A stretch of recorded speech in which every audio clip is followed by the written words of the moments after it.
Qu'avec le cœur, l'essentiel est invisible pour les yeux. Il y a ce que l'on voit et qui n'existe pas. Des rues, des maisons, des pays, des individus. Il y a ce que l'on imagine et qui n'existe pas. Des chances, des dessins, des destins, des fatalités. Il y a ce qu'on ne voit pas, qui existe. Des énergies, des vibrations dans l'air. Des pensées, des idées dans l'air, et cette lumière, et cet amour, et cette poésie a fait grandir la conscience intérieure. Le titre, non. Le poème s'intitule Les rêves de la nuit.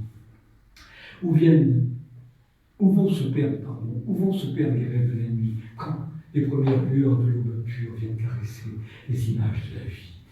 Vont-ils mourir au terme d'un long voyage dans les jardins d'une autre galaxie pour y renaître sous forme de nuages libérés de l'eau?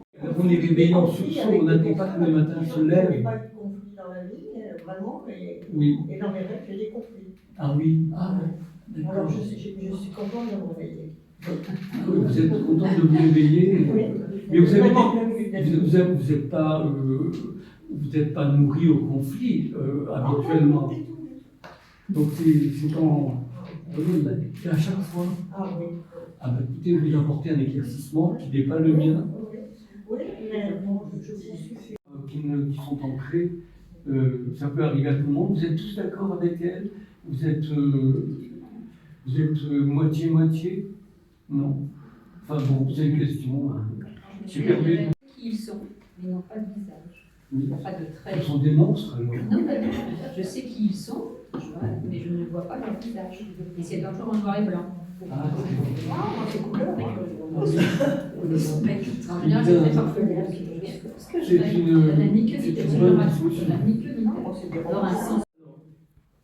C'est le poème s'intitule Elle.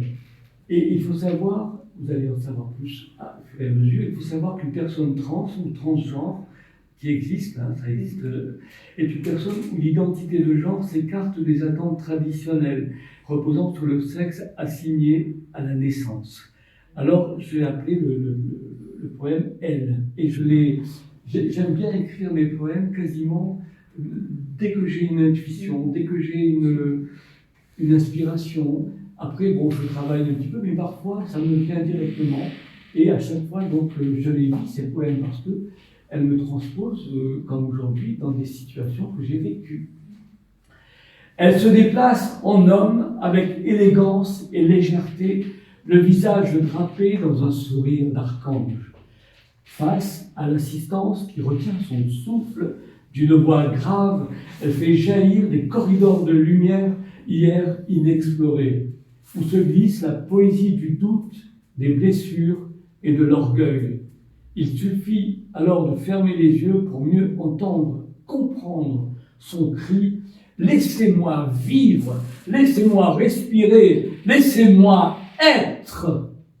Parce que il y a encore on n'est pas habitué, surtout la parole n'a pas circulé pendant des années où on a tu certaines vérités.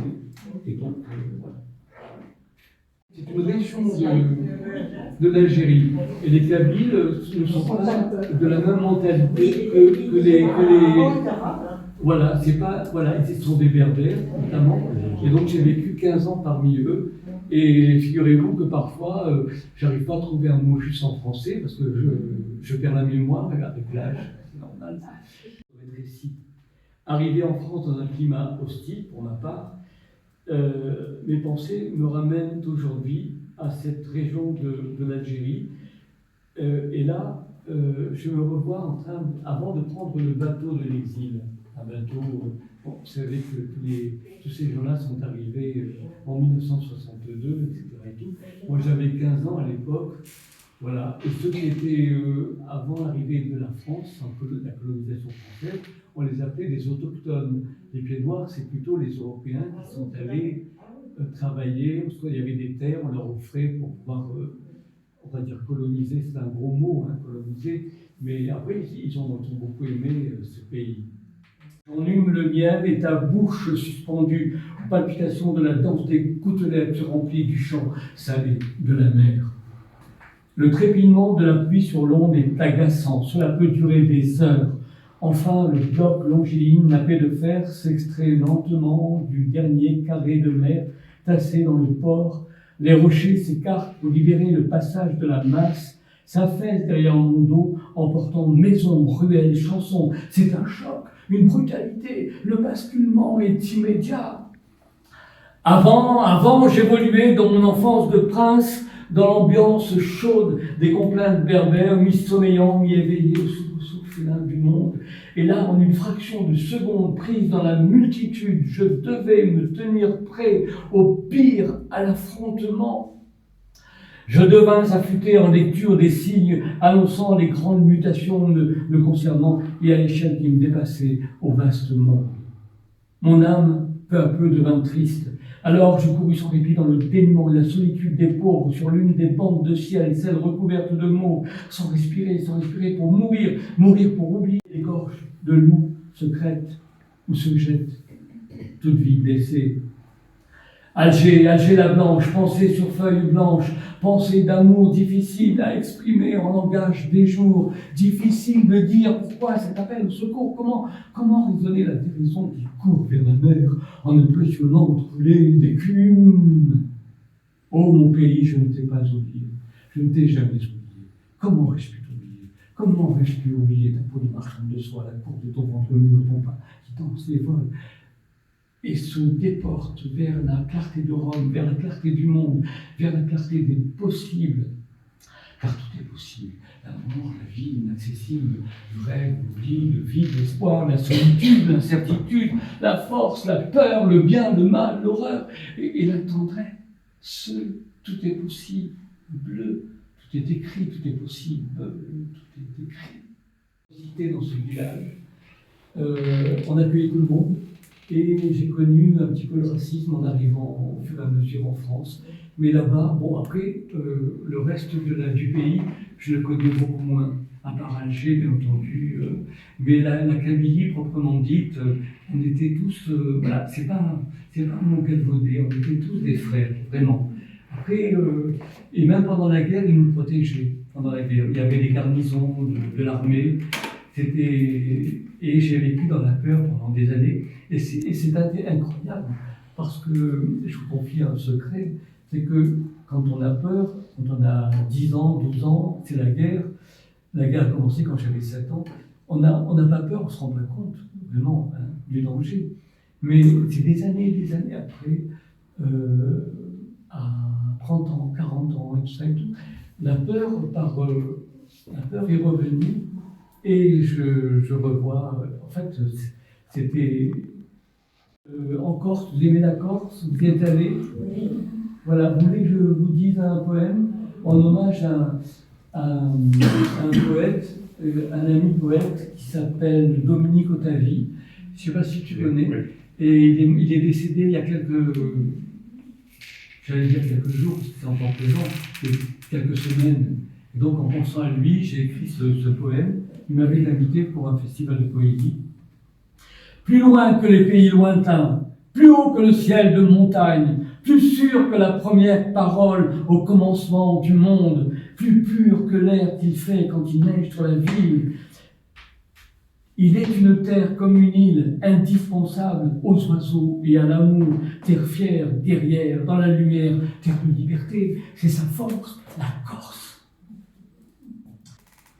Ainsi, selon les idées reçues, Brest serait sans issue, sans espérance, perdu dans le silence, parce qu'il pleut.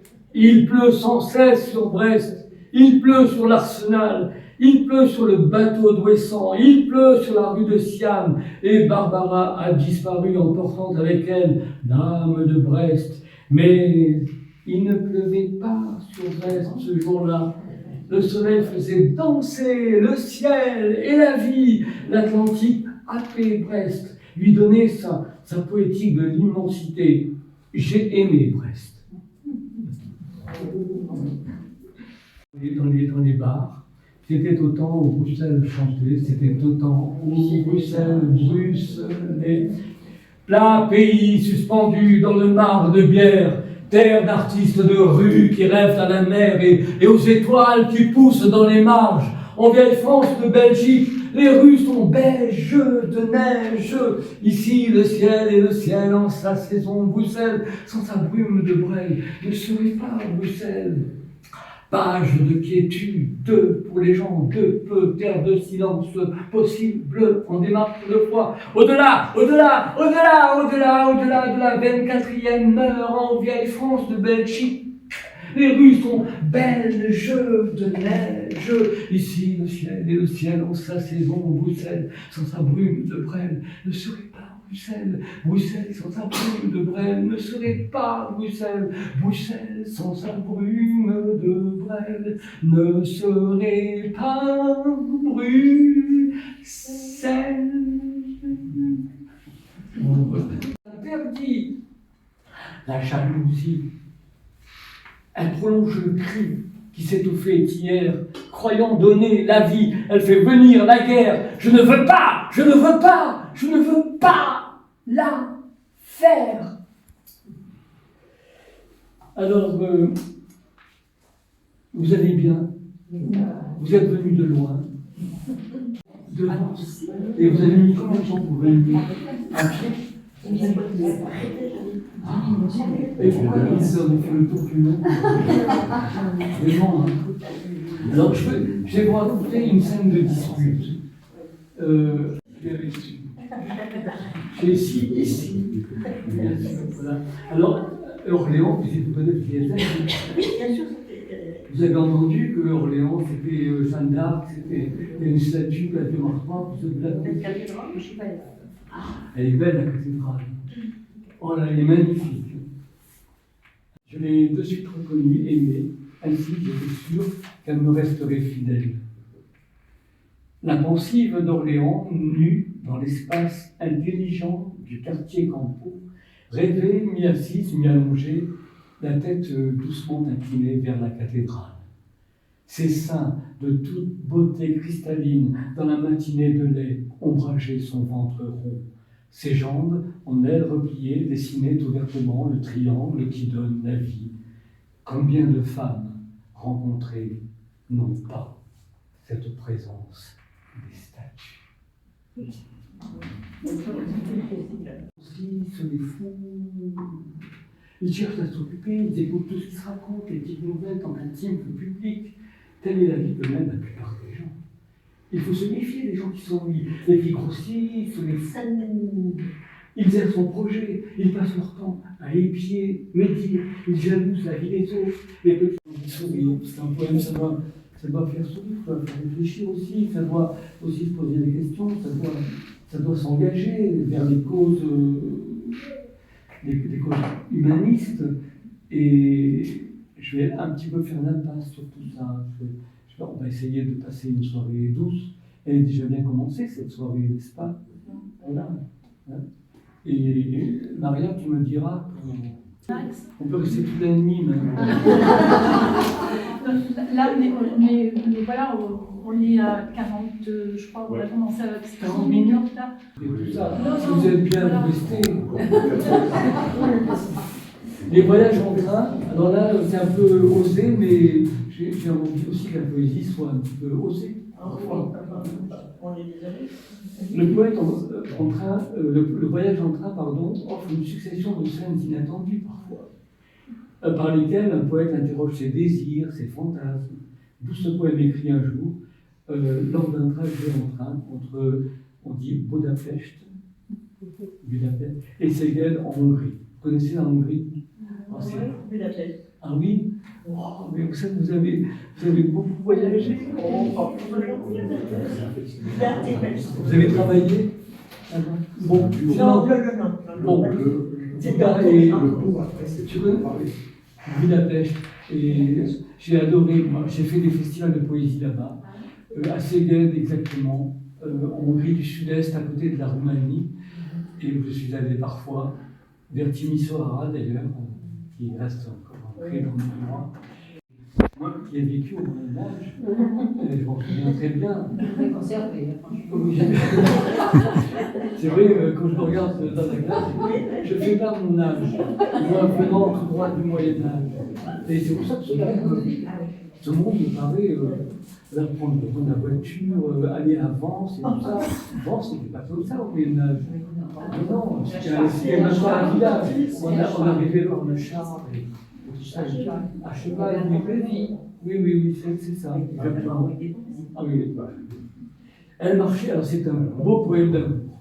Et si vous aimez. Hors mariage. Hors mariage. Je ne me souviens plus avec ce qui s'est passé, mais je préfère dire ça. Et elle marchait, je la revois encore, elle marchait dans plein centre de mon monde, vaste ciel suspendu hors la matière. Elle serrait sur son cœur une prière. Il faisait un silence de couvent. Sa folie douce dansait dans ses cheveux. Elle marchait en plein centre de ma ronde, terre vierge pour pionnier du grand espoir. Elle serrait sur son cœur une belle histoire. C'était émouvant, c'était le printemps, l'aurore l'avait sacrée reine de mai. J'étais si fier de la prochaine près. J'étais si fier de la prochaine près. J'étais si fier de la prochaine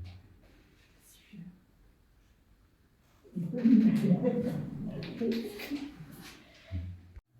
Et j'ai imaginé quelques lignes poétiques comme quand la lune fragile funambule sur l'océan, quand la douceur de vivre naît d'une voix qui me rassure, quand un parfum de femme est déjà un sentiment, quand un regard se teinte des reflets les plus purs, quand la rime d'un vers donne la vie à un rêve, quand le silence d'un amour, sa paix originelle, quand l'espace projette son immensité sur la grève, quand le soleil, par son jeu d'ombre, mène à l'irréel, alors, le temps s'arrête, l'instant est privilégié, et j'ai la certitude que l'homme n'est plus en danger. C'est un pays. Sauf que dans ce poème, je me fis revenir à Sète pour vieillir et mourir, à l'instar de Georges Brassens. La chanson de Brassens, heureux qui comme Ulysse a fait un beau voyage, heureux qui comme Ulysse a vu son paysage, et puis a retrouvé, après maintes traversées, le pays des vertes allées. Heureux qui, comme Ulysse, a fait un beau voyage, puis est retourné sous le ciel de Sète, vivre entre ses pensées le reste de son âge. Sète où repose, face aux rimes marines, Paul Valéry, adepte de la vie, de l'esprit. Là, de mes dérives pubères, j'ai fait le feu devant Dieu de renaître à moi-même. Heureux qui, comme Ulysse, a fait ses expériences, puis est retourné sous le ciel de Sète, vivre entre ses pensées dans la sagesse de son âge. Et moi, le miracle de la vie, l'aventure de la terre.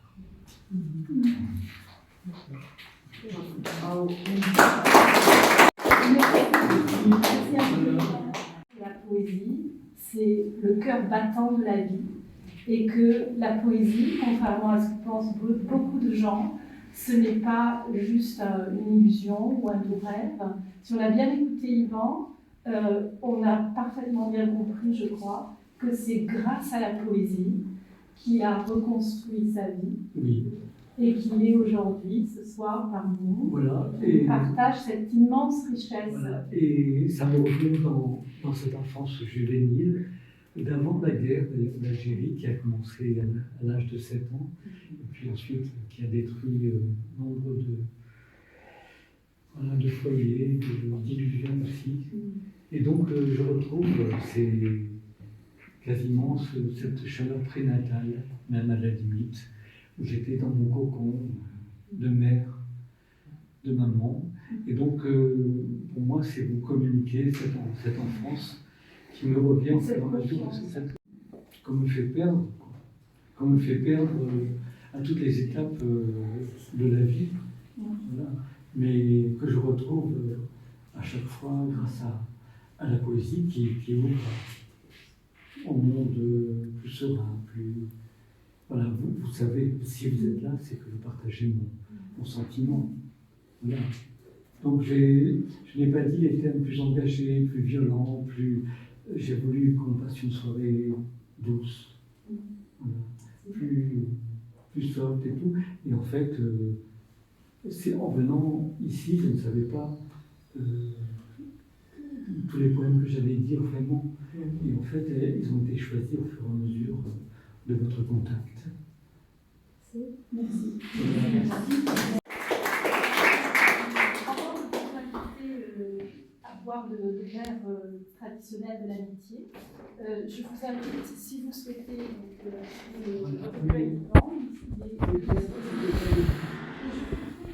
J'apprenais des poèmes d'Algérie et la langue, on revient à ça, la langue du Moyen-Âge, les poètes du Moyen-Âge, mais j'ai abordé complètement et sans déchiffrer vraiment ce qu'il voulait dire, parce que c'est très très compliqué. J'ai tout adhéré et c'était de ma famille. Voilà, tous les poètes maudits notamment. Et j'ai mis quelques mots de mon cru avec quelques vers des poètes maudits. Et j'ai écrit faut-il souffrir absolument des sentiments, de ces délires? Faut-il s'enfuir au premier bien quand tout va bien? Et comme disait Verlaine, les sanglots longs des violons de l'automne blessent mon cœur d'une longueur de monotone.